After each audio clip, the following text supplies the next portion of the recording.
Hey guys, welcome back to Professional Weekers YouTube channel. Today we're here at home and today we're going to talk about the two cheapest cruises in North America and compare and contrast the two of them. So if you want to find out which one you should take, then you're in the right place. Make sure you stick around, check it out, hit that subscribe button, and let's go. Let's go.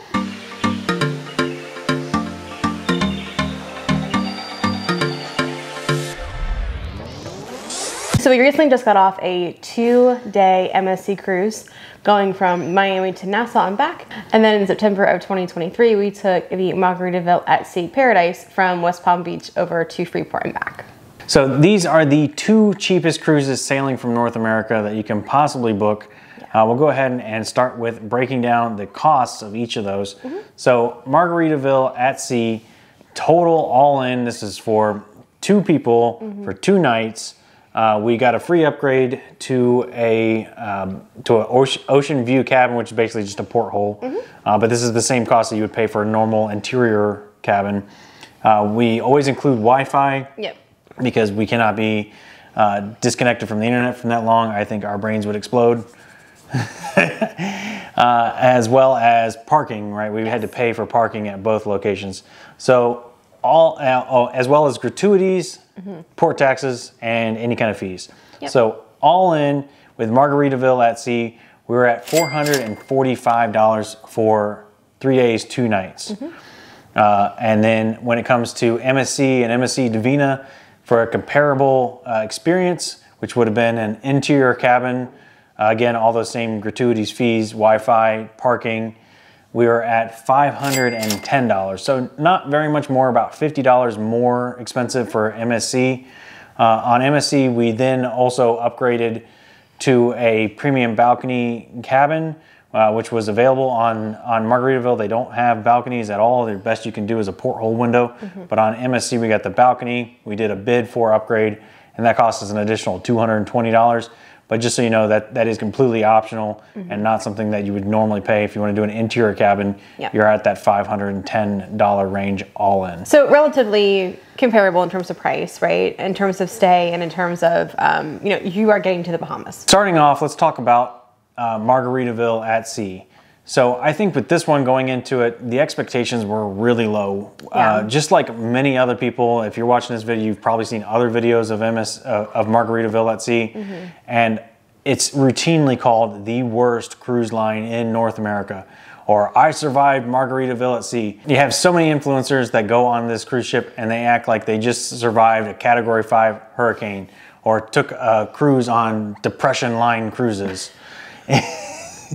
The way people talk about this cruise ship, it's really bad, and so the expectations were really low when we got on ship. That being said, I think it exceeded expectations. Maybe that's because the bar was so low, but coming off of Margaritaville at Sea, I felt like a lot of what we've been prepared for just wasn't true in general, and that we actually had a really good time on Margaritaville. And when you consider the fun for the value, the smiles per gallon, Margaritaville at Sea was really good. I mean, if you're booking a $79, advertised cruise price, what do you expect? What do you expect? Exactly. And so for a little over $400 all in for the weekend, I think it was a great weekend escape. And I felt coming out of it that it was better than I would have thought. So kind of like Lois, I had low expectations going into it. And I honestly was probably pretty cynical because I kind of believe the influencers, right? So we went back and we watched some of our videos. We didn't watch anybody else's, but our videos.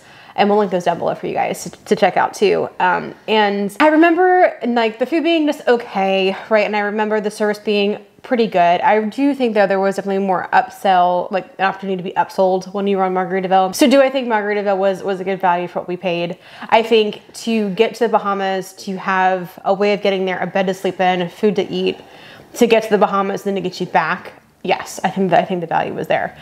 I just would maybe go expecting, 5-star Broadway productions or, filet and foie gras and champagne at every corner. So recently coming back from the MSC cruise, I think our expectations were just different, right? So I think we kind of had a higher bar in terms of what we expected from MSC versus maybe what we got. So again, maybe that is just our expectations of all the hype around MSC, right?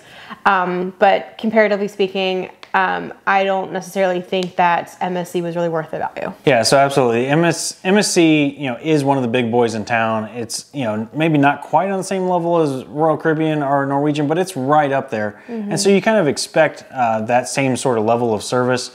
And it didn't quite live up to Royal Caribbean or Norwegian. Margaritaville, we knew it wasn't going to, so we were pleasantly surprised. With MSC. We kind of hoped that it would, and we were a little bit underwhelmed in that case. MSC is definitely a elevated experience when it comes, compared to Margaritaville. The ship is much nicer. The ship is really well appointed. It's a little bit larger. The rooms are nicer. There's definitely a lot more finer touches. And I think it kind of falls in more the decorating kind of sense that Christine has, where everything's glitzy and glamoury and sparkles and unicorns. I don't know. I can't see a single unicorn on that ship, just to be clear. But yeah, lots of sparkles, lots of. I mean, it looks like you're cruising inside of a jewelry store. Yeah, it's very beautiful. It's very nice and well appointed. And then maybe compared to Margaritaville, it's definitely more of a 5 o'clock somewhere sort of kind of vibe, right? Like shorts and t-shirts are completely acceptable all the day, all time, all day,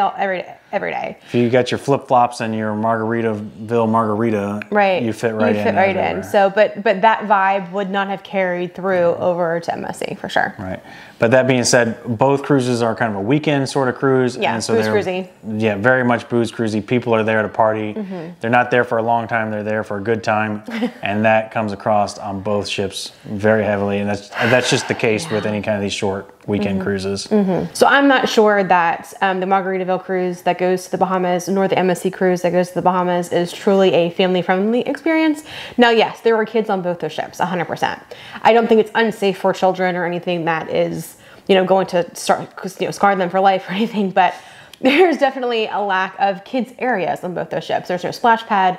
There really isn't a place for kids to go just be kids. And yes, they do have kids clubs on the MSC Divina, but I definitely think there was a underwhelming lack of kids amenities on both ships. There was no slides. There was no, well, I guess there was a slide on MSC Divina, but there wasn't really anything truly dedicated for just like littler kids. Yeah, absolutely. So I don't feel like either of them are really geared towards families, but at that price range, I think you're going to get a lot of families in there anyways. And so those kids are going to be there, and they're going to have to find a place for them to hang out. And a lot of times that's going to be where the adults are.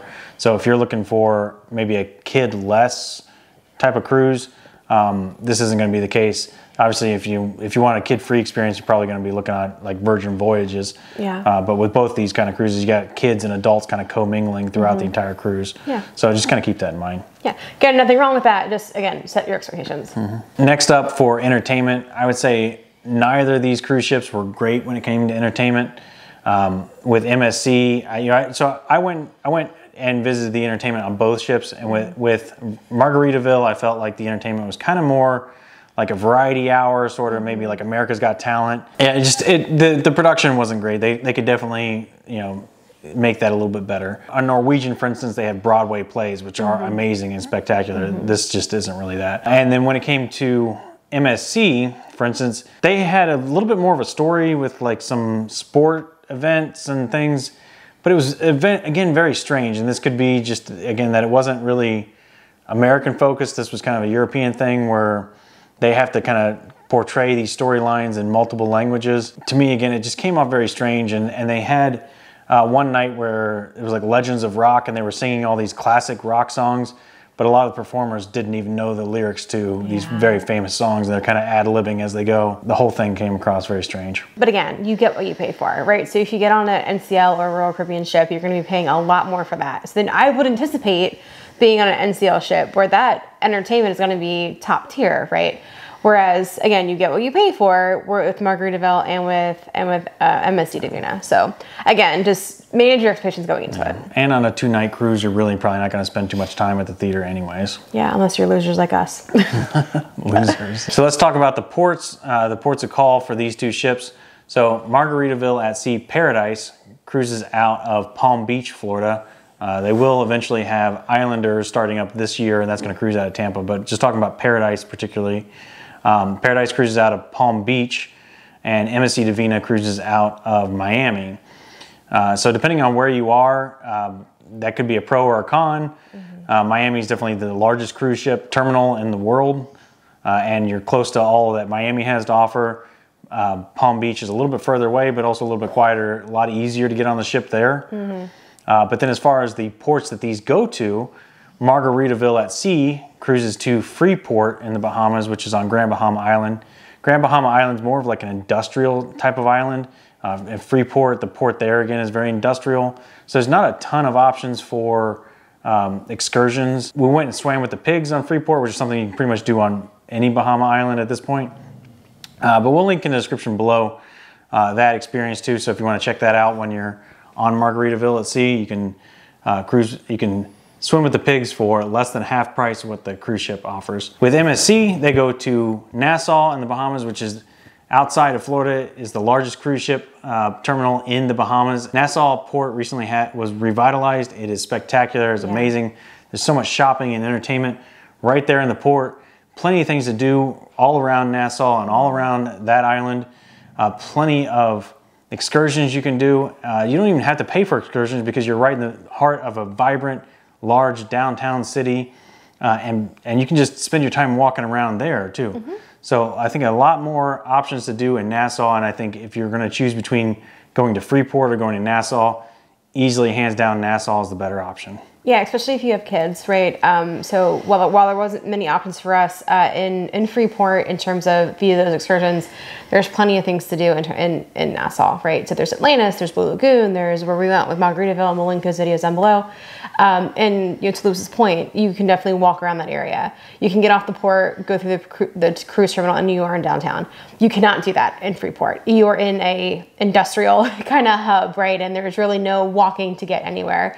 You will have to take an excursion somewhere if you want to get off the boat at Freeport. Even beaches, you can't. There's not a beach in Freeport, but in Nassau you can walk 10-15 minutes and be at a public beach. Yeah. So all things considered, the food was just okay on Margaritaville and definitely lacking on MSC. My expectations for MSC in terms of the dining options was probably a little bit too high, because I thought, well, being a Italian or Mediterranean organization, that they would have flavorful food. Sadly disappointed in terms of that. Now, my expectations were definitely met because they were pretty low when we were on Margaritaville. So all things considered, the food was decent on Margaritaville, but I would probably not cruise again on MSC, at least on this cruise ship, because the food just wasn't that great. Everything was flavorless, pretty bland, and no matter what you did, you couldn't figure out how to make it taste any better. So if you were to say, hey, Christine, here's a free cruise on either Margaritaville or MSC Divina, I would chase you down to do the Margaritaville again. The MSC food, we tried everything on that ship, and there was nothing that I came away with that said that was really good, or I have to go back and have to get that. Right. And also, again, with it being a European cruise line, maybe things weren't really tuned towards the American palate. I found it a little bit strange that there was tuna on the pizza, which apparently is like a common thing in Europe, but as an American, I thought that was kind of strange and kind of threw me for a loop. I wasn't expecting tuna on my pizza. Or with Margaritaville, I can tell you the macaroni and cheese in the main dining room is stellar. Really good. Yeah, that was the best thing I think I had on the whole And trip. the cheeseburgers in Paradise were surprisingly good. Now, I wouldn't say they were the best cheeseburger I ever had, but they were pretty good. And if we were forced to only eat cheeseburgers for 2 days, I'm not really complaining. All right, so next up, let's talk about communication and technology. So Margaritaville at sea, again, knowing that it's not going to be like NCL or Royal Caribbean, I felt like the communication was pretty much on par, where we kind of knew what to expect each day, what was going on, when it was happening. With MSC, I felt like we were flying in the dark. We did get a pamphlet each night in our cruise cabin, but that was about it. Whenever we would leave the ship with MSC, they never told us when we're supposed to be back. There was no signs posted. If you missed the announcement in the morning, then you missed it, and you definitely don't want to miss the ship. So whenever Lewis booked the cruise, it was all aboard at 7, right? We would leave Nassau, all aboard by 7. whenever we actually got to Nassau, I barely heard through the door over the announcement that all aboard time was 5 o'clock, right? And had we not had noticed that, or had we not have heard that, there was no placard signs, right? So now we are naturally inquisitive people, and we would ask the questions, hey, what time is all aboard? But I did not see a single sign posted as when we had to be back. So we've cruised other cruise lines, like when we were in Alaska in October of 2023, and other cruise lines where it's posted every time you get off that boat. You can't miss it. They have a bunch of signs everywhere. The people that are checking you out are, oh, hi, Christine. Yeah, remember, all aboard is 5 o'clock. Oh, hi, Lewis. All aboard is 5 o'clock. Yeah. There are people, all aboard time is 5 o'clock. Yeah. It's ingrained into your head, right? It's ingrained into your head. So. Yeah, but with MSC, we really didn't know. And I think that kind of just rolls into the technology with MSC, too. Yeah. That the app was really buggy. Trying to book anything beforehand was really buggy. And so again, there's just a general lack of knowledge that we felt the entire time that we were with MSC. Yeah. That a lot of stuff, we couldn't really get self-service on any of the information that we needed. And so we kind of just felt like we were, adrift at sea, with as far as information goes, because we couldn't get access to things that we needed self-service via the app or the website like we normally would with any other cruise ship, including Margaritaville. I don't remember having that problem in Margaritaville. It was all pretty seamless and pretty smooth. Yeah. All right, so that brings us to the conclusion of this. At the end of the day, if you're going to pick between these two cheapest cruises, about a $50 difference, you're comparing the two, you're on the fence, which one should I take? I really do find it hard to recommend to people to take Margaritaville, even though I think overall, I think I had a better experience with Margaritaville. Freeport is just not that great of a place to really visit for your first time on a cruise. Right. So I think the service, I think the people, the food was all better on Margaritaville, but MSC, is going to a better port. The ship is so much better. The room is better. So with that, I have to say, if I was going to book one of these two again, it would probably be MSC, just because of those reasons. The ship is better, and the destination is better. Right. Or for me, I think I would have a more fun time on Margaritaville, and I cannot believe those words just came out of my mouth. All things considered, because I do think while Freeport is a less visited island, I felt like we had a little bit more intimate experience because we weren't on at a resort with 1,000 other people, right? It was us and a half bus full of people that went to go swim with the pigs, right? So again, I think you have to kind of decide what kind of experience you want and then be willing to make the adjustments for it, right? If you're going on a booze cruise just to drink, I don't think you can go wrong with either one, right? But if you're looking for a true, what is it like to start cruising, I would honestly recommend choosing Norwegian or Royal Caribbean or even Celebrity. We haven't been on a Celebrity cruise yet, but I've heard really great things before maybe cruising with Margaritaville or MSC. Yeah, absolutely. For that $400 to $500 price range, you can't really, both of these are going to be okay. But yeah, I think if this is going to be your first cruise, or if you're just looking for a weekend cruise, you got a little bit more money to spend. I think for around the $700 range, you really start to get into one of those more premium lines. Royal Caribbean, Celebrity. I don't think you can. Yeah, I don't think you can get Virgin for that price. But no, you cannot. I've looked. You cannot. But there are several. You get to have a few more options once you add just another $200, which is about what we paid for the balcony on MSC, anyways. So if you do elect to cruise either Margaritaville or MSC, really just again have basement level expectations, right? And then you won't be disappointed.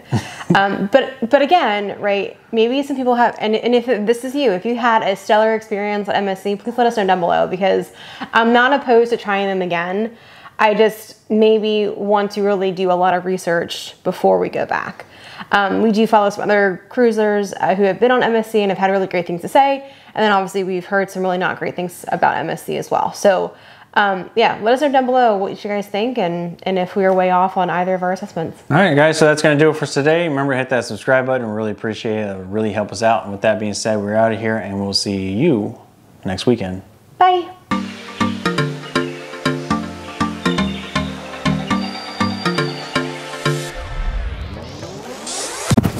Good job, honey. Thank you.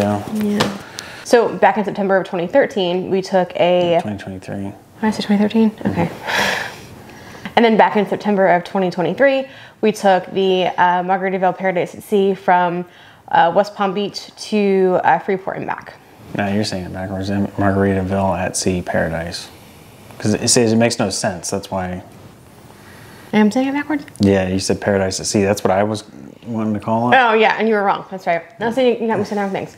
So then back in September of 2023, we took the Margaritaville Paradise at Sea. No, Margaritaville at Sea Paradise. Okay. So back in 2023 in September. Sorry, I scratched my face. Oh my God. What is it? Margaritaville Paradise at Sea? No, Margaritaville at Sea Paradise. Margaritaville at Sea Paradise. Okay.